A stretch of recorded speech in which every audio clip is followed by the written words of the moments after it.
اس اللہ تعالیٰ کے نام سے مدد مانگتا ہوں جس کے فضل و کرم ہی کا امیدوار ہوں اور جس کے عدل ہی سے اندیشہ ہے۔ اسی کی بات پر مجھے بھروسہ ہے اور اسی کی رسی سے وابستہ ہوں۔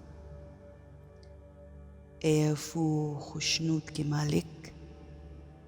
میں تجھ سے ظلم و جور، زمانہ کے انقلابات، غموں کے پیہم ہجوم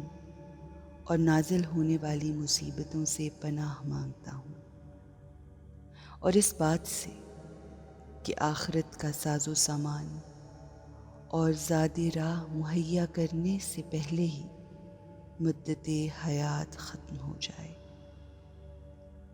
اور تجھ ہی سے ان چیزوں کی رہنمائی چاہتا ہوں جن میں اپنی بہبودی اور دوسروں کی فلاح و درستی کا سامان ہو، اور تجھ سے ہی مدد مانگتا ہوں ان باتوں کی جو میں اپنی فلاح و کامرانی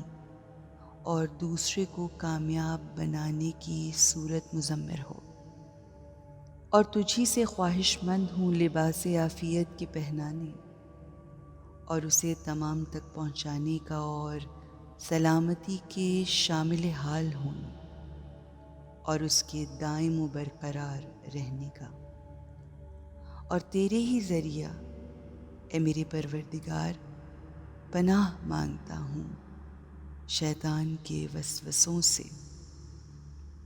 اور تیرے ہی تسلط و اقتدار کے ذریعے تحفظ چاہتا ہوں فرما رواؤں کے ظلم و جور سے۔ تو میری گزشتہ نمازوں اور روزوں کو قبول فرما، اور کل کے دن اور اس کے بعد کے دنوں کو آج کی گھڑی اور آج کے دن سے بہتر قرار دے، اور مجھے اپنی قوم و قبیلہ میں عزت و توقیر دے، اور خواب و بیداری کی حالت میں میری حفاظت فرمائے۔ مالک، تو ہی وہ اللہ ہے جو سب سے بہتر نگراں و محافظ ہے، اور تو ہی سب رحم کرنے والوں سے زیادہ رحم کرنے والا ہے۔ اے اللہ، میں تیری بارگاہ میں اس اتوار اور بعد اتواروں میں شرک و بے دینی سے بیزاری کا اظہار کرتا ہوں، اور قبولیت کی خاطر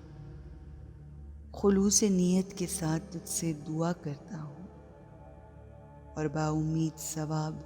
تیری اطاعت و فرما برداری پر برقرار ہوں۔ لہٰذا تو بہترین خلائق اور حق کے نمائندے حضرت محمد صلی اللہ علیہ وآلہ وسلم پر رحمت نازل فرما، اور اپنی اس عزت کے وسیلہ سے جسے مغلوب نہیں کیا جا سکتا مجھے عزت و بزرگی دے، اور اپنی اس آنکھ سے میری حفاظت فرما جو خواب آلودہ نہیں ہوتی، اور میرے ہر کام کا انجام اپنے دامن سے وابستگی اور میری عمر کا خاتمہ اپنی مغفرت و آمرزش پر قرار دے۔ بلا شبہ تو بخشنے والا اور رحم کرنے والا ہے۔